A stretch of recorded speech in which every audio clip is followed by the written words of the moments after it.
ಸರ್ಕಾರದ ವಿರುದ್ಧ ಮಾಡೋರು ರೈಟ್ಸ್ ಇದೆ, ಅವ್ರಿಗೆ ಹಕ್ಕಿದೆ. ಅವರು ತಪ್ಪು ಅನಿಸಿದ್ದು ಅವ್ರು ಹೇಳ್ತಾರೆ, ನಮ್ಮದು ಸರಿ ಇದೆ ನಾವು ಹೇಳ್ತೀವಿ. ಇದು ಪ್ರಜಾತಂತ್ರ ವ್ಯವಸ್ಥೆಯಲ್ಲಿ ಇದು ಸಾಮಾನ್ಯ.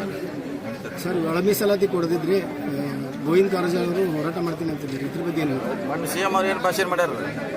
ಎಷ್ಟು ದಿವಸ ಹೇಳ್ಯಾರ ಸಿ ಎಮ್ ಅವರು? ಎಷ್ಟು ದಿವಸ ಹೇಳ್ಯಾರ? 2 ತಿಂಗಳಲ್ಲಿ ಮಾಡ್ತಾ ಅಂತ ಹೇಳ್ಯಾರ.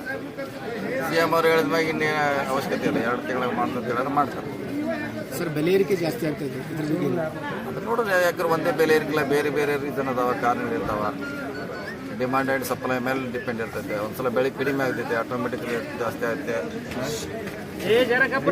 ಸೊ ಹಿಂಗಾಗಿ ಬೆಲೆ ಏರಿಕೆ ಅನಿವಾರ್ಯ ಆದಾಗ ಮಾಡಬೇಕಾಗ್ತದೆ. ಅನಾವಶ್ಯಕ ಮಾಡಿದ್ರೆ ಅವ್ರಿಗೆ ಸ್ವತಂತ್ರ ಇದ್ದಾರೆ, ಪ್ರತಿಭಟನೆ ಮಾಡಿ ಸರ್ಕಾರ ಗಮನ ಸೆಳೆಯಲಿಕ್ಕೆ ಮಾಡ್ತಾರೆ. ಸರ್, ಉತ್ತರ ಕರ್ನಾಟಕದ ಜೀವನದಿ ಕೃಷ್ಣಾ ನದಿ ಪೂರಾ ಕಾರ್ಖಾನೆಗಳಿಂದ ಕಲುಷಿತ ಹೋಗ್ತದೆ. ಆಯಾ ಇಲಾಖೆಯವ್ರು ನೋಡ್ಬೇಕಲ್ರಿ, ಅದು ಪೊಲ್ಯೂಷನ್ ಬೋರ್ಡ್ ಅಧಿಕಾರಿಗಳಿದ್ದಾರೆ, ಜನಪ್ರತಿನಿಧಿಗಳ ಅದ್ರ ಬಗ್ಗೆ ಗಮನ ಸೆಳೆಯಬೇಕು. ಅಲ್ಲ, ಜನಪ್ರತಿನಿಧಿಗಳ ಕೃಷ್ಣಾ ನದಿಗೆ ಕಲುಷಿತ ನೀರು ಬಿಡ್ತಾ ಇದ್ದಾರೆ. ಅದಕ್ಕಾಗಿ ಮತ್ತೆ ಯಾರು ಅದಕ್ಕೆ ದನಿ ಹತ್ತಬೇಕು, ಸಂಬಂಧಪಟ್ಟವರು. ಅದನ್ನು ನಾನು ನೋಡ್ತೀನಿ, ಬೇಕಾದ್ರೆ ಅದು ಯಾವುದು ಏನು ಮಾಡಿದಾರೆ ಅಂತ ಚೆಕ್ ಮಾಡ್ತೀನಿ. ಅಧ್ಯಕ್ಷ ಸ್ಥಾನದ ಬಗ್ಗೆ ಏನು ಹೇಳ್ತೀನಿ?